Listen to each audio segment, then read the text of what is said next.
தென்கிழக்கு பகுதியில் நிலவிய காற்று சுழற்சி வலுவிழந்தது.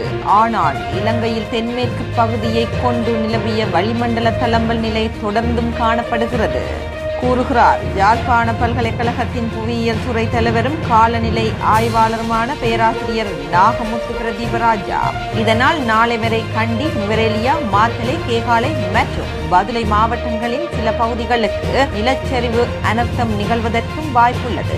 ஆகவே இந்த நிலச்சரிவு நிகழ்வுகள் தொடர்பாக மக்கள் தொடர்ந்தும் அவதானமாக இருப்பது அவசியம் என்றும் அவர் குறிப்பிட்டுள்ளார். அதேவேளை வடக்கு மற்றும் கிழக்கு மாகாணங்கள் உட்பட நாட்டின் பல பகுதிகளினதும் வளிமண்டலத்தின் ஈரப்பதன் அளவில் ஏற்பட்டுள்ள மாற்றங்கள் காரணமாக வடக்கு மற்றும் கிழக்கு மாகாணங்கள் உட்பட நாட்டின் பல இடங்களிலும் குளிரான காலநிலை நிலவுகிறது. உணரக்கூடிய வெப்பநிலையும் குறைவாகவே உள்ளது. இது மேலும் சில நாட்களுக்கு தொடரும் வாய்ப்புள்ளது. எனவே குளிரான காலநிலை தொடர்பான உணர்திறன் அதிகமுள்ளவர்கள், குறிப்பாக வயதானவர்கள், நோயாளிகள், குழந்தைகள் அவதானமாக இருப்பது சிறந்தது. கடந்த சில நாட்களாக ரத்னபுரி மாவட்டம் அதிகூடிய வெப்பநிலையை 31.5 பாகை செல்சியஸில் பெறும் அதேவேளை நுவரெலியா அதிகுறைந்த வெப்பநிலையை சராசரியாக 16 பாகை செல்சியஸ் பெறுகின்றது. இரண்டு பிரதேசமும் மிகப்பெரிய அளவு தூர இடைவெளியில் இல்லை. ஆனால் உயர வேறுபாடே மிகப்பெரிய வெப்பநிலை வேறுபாட்டை ஏற்படுத்தியுள்ளது.